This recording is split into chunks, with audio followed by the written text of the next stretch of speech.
I can still hear the jungle at night, not the way you think, not the romantic sound of distant birds or the rustle of palm fronds in a tropical breeze. No, the jungle at night was a living thing. It breathed. I watched. It waited. And when it went silent, when every insect stopped its song and every land crab ceased its scuttling, that's when you knew. That's when the darkness turned predatory. We thought we were the hunters that night. 25 of us, loaded into a tank lighter, heading west along the Guadalcanal coast, toward the Matanikau River. Intelligence officers, linguists, a surgeon, the best and brightest. Lieutenant Colonel Frank Goetger himself led us. Goetger the Great, they called him. Former football star. Could have played for the New York Giants. Choose the Corps instead. We thought we were going to accept a surrender. We thought the jungle was empty. We were wrong about everything. I watched 22 men die that night. I watched them fall one by one in darkness, so complete you couldn't see your own hand. I watched the morning sun reveal what the Japanese had done with swords. And I swam. God help me. I swam through water that ran pink with the blood of my brothers,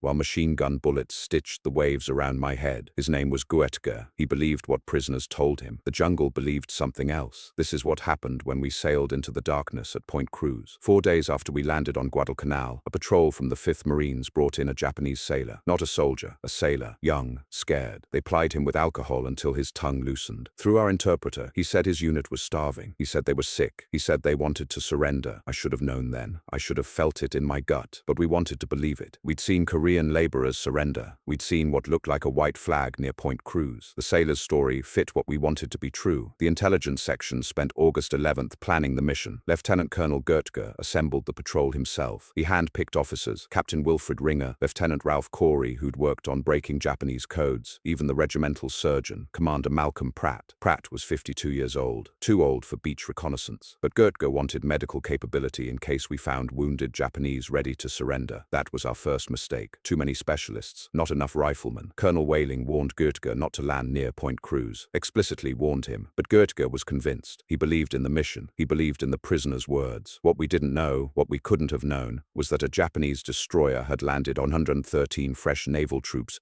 at the Matanikau on August 8th. They weren't starving, they weren't sick, they were waiting. We departed Kukum Beach at 6 p.m. on August 12th. The tank lighter rolled through the surf, and I remember the sun was already low. We should have gone in the morning, should have landed in daylight. But the mission had been delayed, and Goetger wanted to move. Within minutes, we saw a signal flare in the distance, red, arcing across the darkening sky. Goetger ordered the coxswain to turn back. We returned to Kukum, debated, then departed again at 9 p.m. That was our second mistake. We were sailing into darkness. I can still feel the spray on my face, the tank lighter cutting through black water under a moonless sky. No stars, cloud cover, the kind of darkness that swallows everything. 25 of us packed shoulder to shoulder, weapons across our laps, each man alone with his thoughts. The Japanese prisoner sat in the middle of the boat. First Sergeant Custer held him on a leash like a dog. Platoon Sergeant Caltrider stood nearby. I heard him mutter to Sergeant Arndt, "If anything happens, he'll be the first to get it." That should have been our third warning. But we sailed on. The coxswain lost his bearings. Pitch black, no moon, no landmarks visible, just the sound of the engine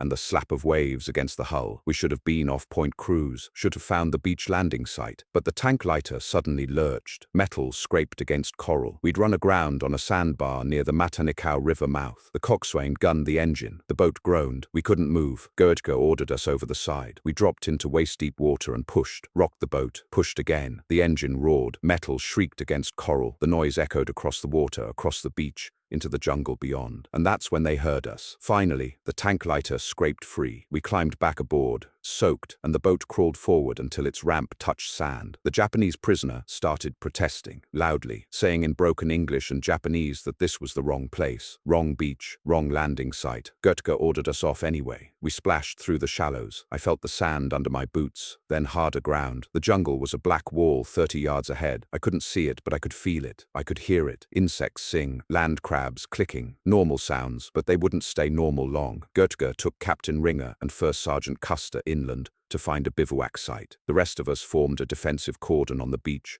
spacing ourselves out, setting up a perimeter at the high water mark. I crouched in the sand, M1 Garand across my knees, staring into blackness. I heard Goetger's boots moving through brush. I heard Ringer's voice, low and calm. Then I heard the shot. Single rifle crack, sharp, close, maybe 50 yards inland. Then machine gun fire, prolonged burst. Japanese Type 92.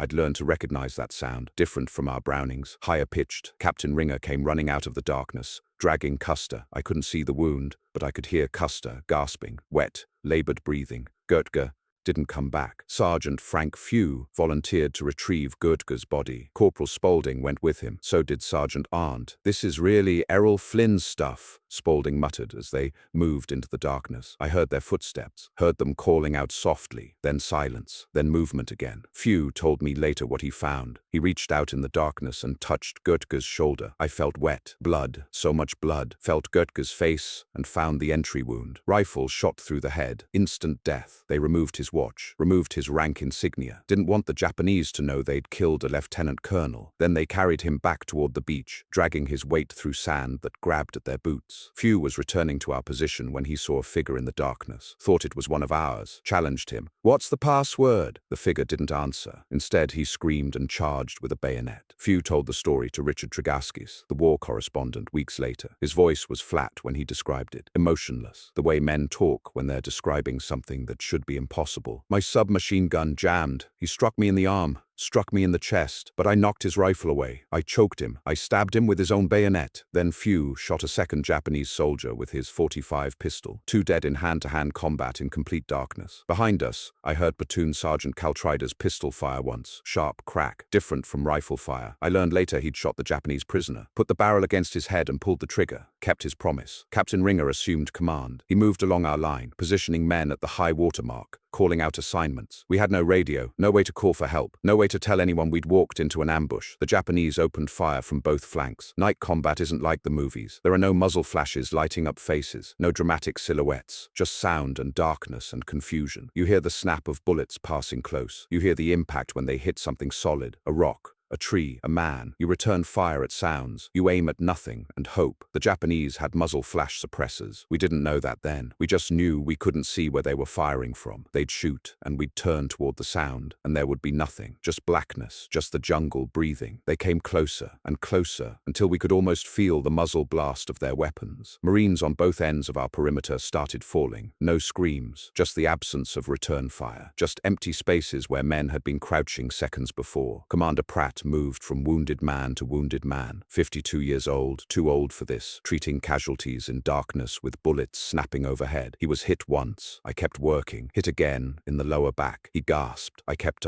working. Then he stopped working. Captain Ringer ordered Sergeant Arndt to fire 3 sets of tracer rounds as an SOS signal. Arndt loaded his bar and fired into the sky. Red tracers arced up into the night. Beautiful, desperate. Someone at Kukum must have seen them. Must have. But no one came. Ringer asked for a volunteer to swim back to our lines. Arndt stood up. "I'll go, sir." Few nodded. "If anyone can get through, it'll be Arndt." Arndt stripped down to his skivvies, tried to untie his bootlaces. They were soaked, swollen, wouldn't budge. He gave up and jumped into the water, still wearing his boondockers. I watched him disappear into the blackness of the sea. I thought I'd never see him again. The Japanese brought up a heavy machine gun. They fired periodic flares that turned night into day for 3 seconds, 4 seconds, then plunged us back into darkness. In those brief moments of light, I could see our position, could see how exposed we were, could see the bodies starting to accumulate. First Sergeant Custer died of his wounds sometime after midnight. I didn't see it happen, just heard someone say, "Custer's gone." And that was that. We fired at sounds, conserved ammunition, waited for dawn. But dawn was 8 hours away, and the Japanese had all night. They took their time. Methodical, professional. 1 shot here, 1 shot there. Picking us off from positions so close I could hear them breathing. Could hear them moving through the brush. Could hear everything except where exactly they were. Ringer ordered Spaulding to make a second swim. Covered him with concentrated fire while he stripped naked and slipped into the water. I watched him go. I watched the darkness swallow him. Now we were down to maybe 15 men. Then 12, then 8. The night stretched on forever. I lay in a foxhole that was filled with seawater, warm water. It swirled around my chest, and I realized it wasn't just seawater. It was pink, tinted with blood seeping from wounds I hadn't realized I had. The sky started to lighten. It's not sunrise yet, just that pre-dawn gray that's worse than darkness because you can see shapes but can't identify them. Every shadow could be a man,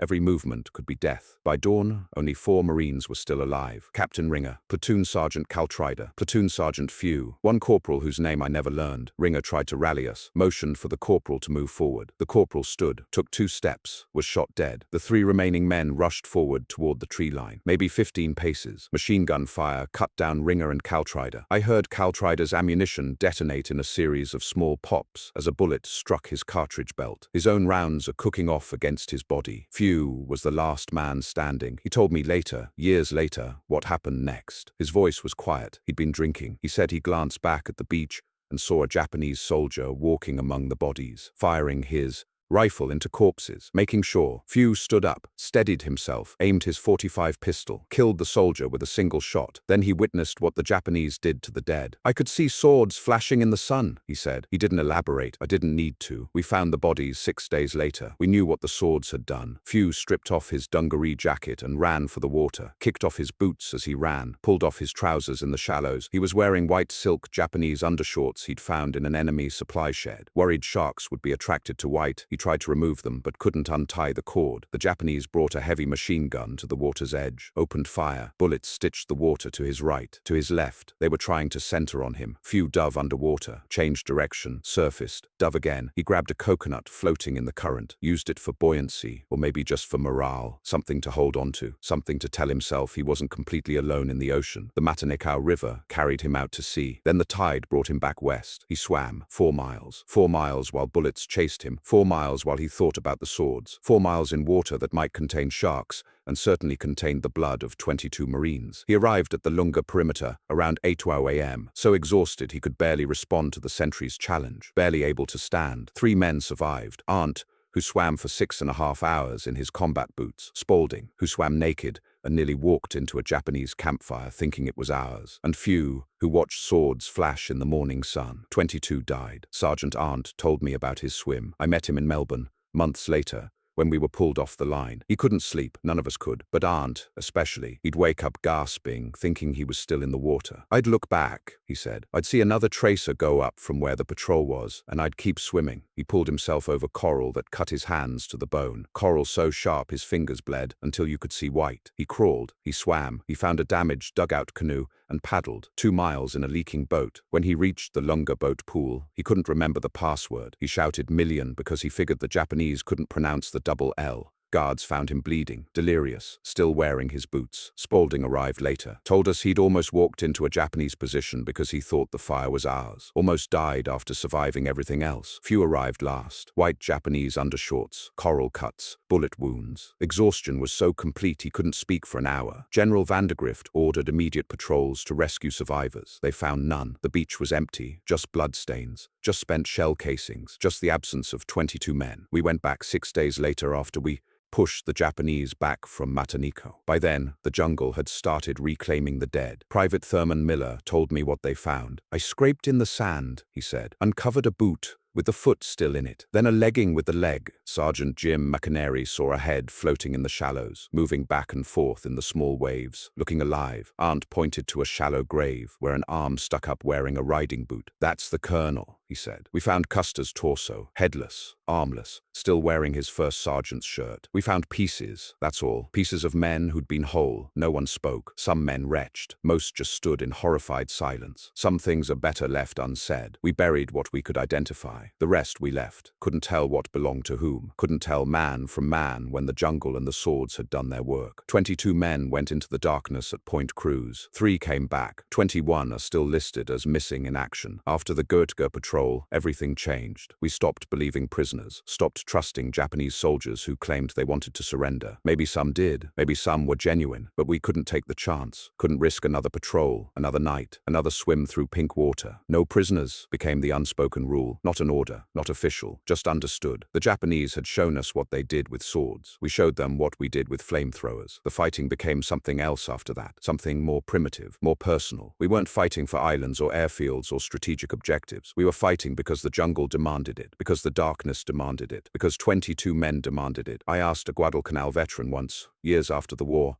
why the patrol had been ambushed. Why was it so savage? He looked at me for a long moment. Then he said, "Because they're the meanest sons of bitches that ever lived." He meant the Japanese, but he could have meant any of us. War in the Pacific wasn't like Europe, wasn't professional, it wasn't clean, it was brutish, primitive, soaked in hatred that had nothing to do with politics and everything to do with what we'd seen men do to other men in the darkness. Eugene Sledge wrote about it later, about the collective attitude, about the savage fighting with no holds barred, about how this was different from other fronts, other wars. He was right. The Pacific was different. The jungle was different. The darkness was different. And after Point Cruz, we were different too. I still hear the jungle at night, even now, even here, even decades removed from that beach. I hear the insects singing, hear them stop singing. Hear the silence that follows when humans move through the darkness. I see a few sometimes, in my mind, swimming through pink water while machine gun bullets chase him, watching swords flash in the morning light, holding a coconut like it's the only real thing left in the world. I see Aunt crawling over coral with his hands bleeding, swimming in his boots because he couldn't untie the laces, looking back at tracers arcing into the sky, swimming harder. I see Gutger, former football star. The human locomotive, shot through the head in darkness 3 minutes after landing. All that strength, all that promise, gone in an instant. I see the 22 who didn't swim, who couldn't swim,